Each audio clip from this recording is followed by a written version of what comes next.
sana traveling, bawanya koper bagasi seabrek-abrek. Sementara mobilnya Sofia city car cuma 1300 cc, kecil. Nah ketika Sofia mau naik ke atas mobilnya mereknya Onta. Ketika Sofia mau naik ke atas ontanya kan duduk dulu nih, karena kan tinggi onta ya, nggak bisa dinaikin. Nah ternyata Sofia itu anaknya imut-imut.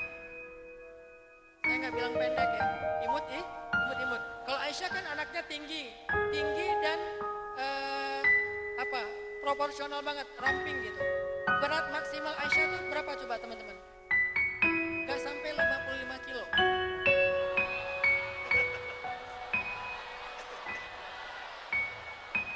Berat Aisyah gak sampai 55 kilo. Tahu dari mana Ustadz? Baca deh hadisul ifki di dalam surat An-Nur.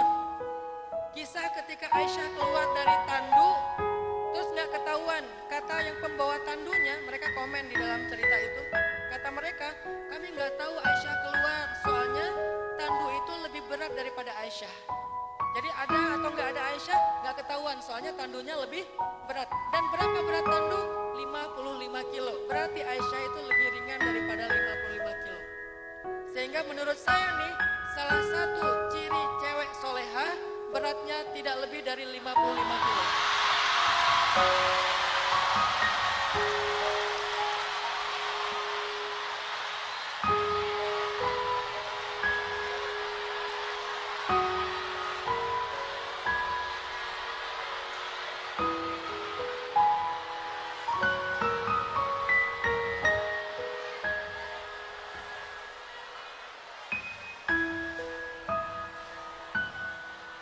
Oke.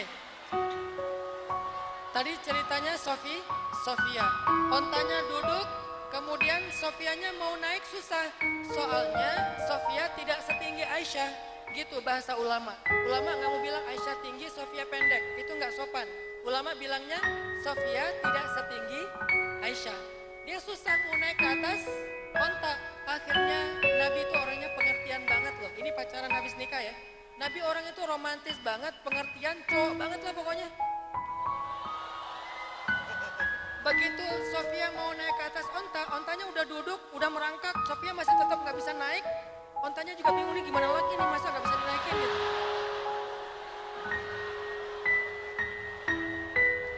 Akhirnya Nabi itu pengertian banget, Nabi langsung jongkok, kemudian menjadikan lutut beliau sebagai pijakan buat Sofia.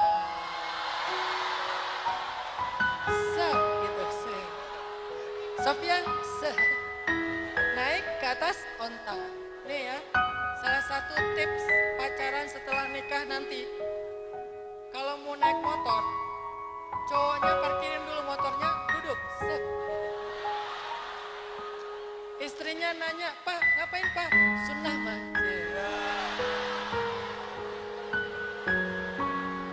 Ternyata sunnah itu romantis. Naik aja, naik. Udah gitu bawa barang banyak, jalan. Kan jalannya itu banyak mendaki, turun gitu. Mobilnya Aisyah itu karena 4000 cc, pas jalannya curam gitu gampang naik. Mobilnya Sofia mogok. Barangnya bawa, cc-nya kecil, mobil lama. Akhirnya ketinggalan di belakang rombongan. Aisyah udah hilang di depan, Sofia di belakang. Nabi kan bingung, Aisyah, Sofia, terus gimana nih? Akhirnya didorong oleh sahabat. Pas sampai di rest area, karena mereka juga melewati beberapa titik. Kalau bahasa dulu mah oasis ya. Kalau bahasa sekarang rest. Pas sampai di sebuah rest area, kan udah pada berhenti nih istirahat, sholat zuhur dulu, makan dulu segala macam. Nah, akhirnya Nabi datang kepada Aisyah, bilang, Aisyah, kata Nabi. Iramanya nggak gitu teh. Aisyah, kata Nabi, apa ya Rasulullah? Boleh nggak minta sesuatu? Apa? Boleh nggak sekali ini aja? Aisyah tukeran mobil sama Sofia.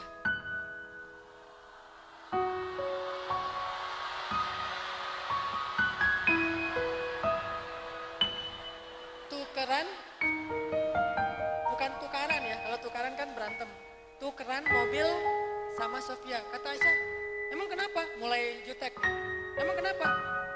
Kasihan, Sofia itu bawa barangnya banyak, mobilnya kecil, makanya sering mogok. Aisyah kan barangnya cuma tas kabin, gak banyak.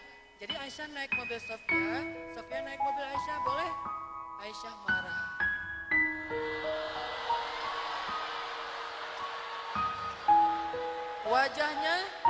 Wajahnya mulai kemerah-merahan. Wajahnya mulai pink. Terus Aisyah bilang kepada Nabi, karena marah nih ya, Aisyah bilang, engkau itu Nabi bukan sih? Gitu. Nabi digituin kaget, terus Nabi bilang, menurut kamu?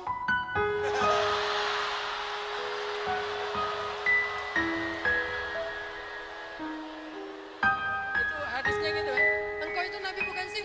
Menurut Aisyah, iya. Masa mau bilang enggak kan bahaya tuh, jadi ingkar. Iya sih gitu. Tapi kalau engkau Nabi, kenapa tidak adil? Aisyah protes, kenapa tidak adil? Abu Bakar mendengar Aisyah ngomong kayak gini, langsung didorong sama Abu Bakar. Ya Aisyah, kenapa kamu tidak sopan kepada Rasulullah? Rasulullah marah kepada Abu Bakar. Ya Abu Bakar, kenapa marah-marahin istri saya?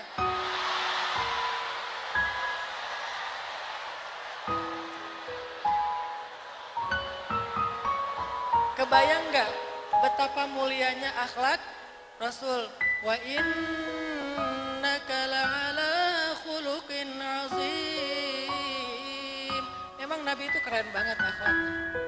Istrinya lagi marah-marah, ayahnya si istri, mertuanya Rasul negur, Nabi malah ngebelain istrinya. Abu Bakar, kenapa marahin istri saya? Ya Rasulullah, dia udah nggak sopan. Ya Abu Bakar, tapi dia istri saya. Ya udah, kata Abu Bakar. Abu Bakar pergi, dibelain sama Rasulullah gitu. Terus kata Rasulullah, Aisyah, tuh kan aku belain kamu. Terus kata Aisyah, ya. Terus kata Rasul, gimana? Gimana apa? Mobil? Ya udah, sekali doang ya. Akhirnya ganti mobilnya, jalan. Ini rumah tangga Nabi yang luar biasa ya. Nabi itu kalau sama Aisyah seru loh. Ini adegan-adegan pacarannya Nabi ya sama Aisyah. Nabi itu nonton loh sama Aisyah. Saya juga kadang-kadang nonton sama istri. Yang paling gak enak itu kalau lagi nonton di bioskop itu statusnya masih sendiri. Itu gak enak banget. Ngeliat di sebelah, apalagi yang dinonton tuh Tren to Busan. Nontonnya nonton horor gitu, zombie. Kan gitu kan ya. Terus kita sendiri, gimana nih? Kan gak enak banget.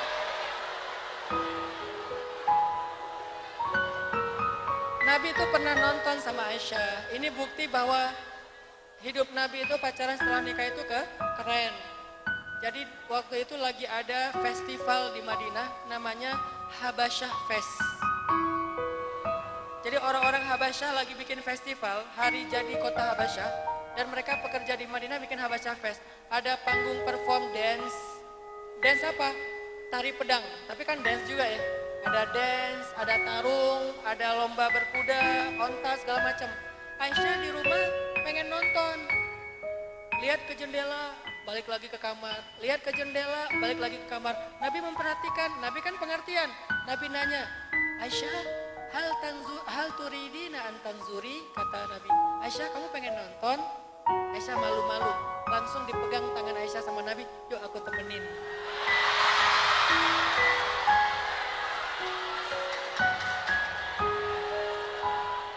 Nonton nih, jalan, berdiri depan rumah nonton. Pas lagi nonton, Aisyah berdiri di sebelah Nabi, pegangan tangan, dan meletakkan dagunya di atas pundak Nabi. Taruh di sini dagunya, kayak gini. Terus sambil nonton ngomong kan, kebayang gak sih taruh dagunya di atas pundak Nabi, kan dua-duanya mancung tuh. Kalau pas lagi Nabi noleh gimana?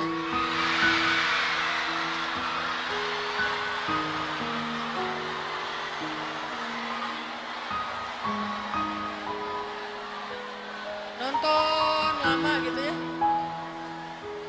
Udah nonton lama, terus Nabi bilang ke Aisyah, Aisyah udahan ya. Aisyah jawabnya manja. Kata Aisyah. Oh belum, lanjut. Sampai akhirnya udah beres, pulang. Pas udah pulang Aisyah posting, dia tulis di captionnya. Kata Aisyah, sebetulnya gua sih lagi gak menikmati tontonan. Gua cuma pengen nunjukin ke orang-orang gimana romantisnya saya dengan Rasulullah SAW. Oke, selesai ya. Terlalu panas malam ini ya. Gerah. Moral of the story-nya adalah, pesan moralnya adalah, udahlah sabar aja, gak usah khawatir. Yang kayak gitu-gitu bakalan kita lalui nanti setelah halal, berpahala. Jangan sampai kita merusak masa-masa produktif kita, belajar, berprestasi, berkarya dengan hal-hal yang belum waktunya. Nanti juga bakalan kita rasain. Sekarang fokus aja dulu belajar. Pada waktunya nanti kita akan mengikuti jejak Rasulullah SAW dan Aisyah. Jadi teman-teman, sekarang coba kita fokus kepada potensi kita masing-masing. Ada yang dikasih potensi suara, ada yang dikasih potensi olahraga, ada yang dikasih potensi seni, ada yang dikasih potensi otak kiri, ada yang linguis, bahasa.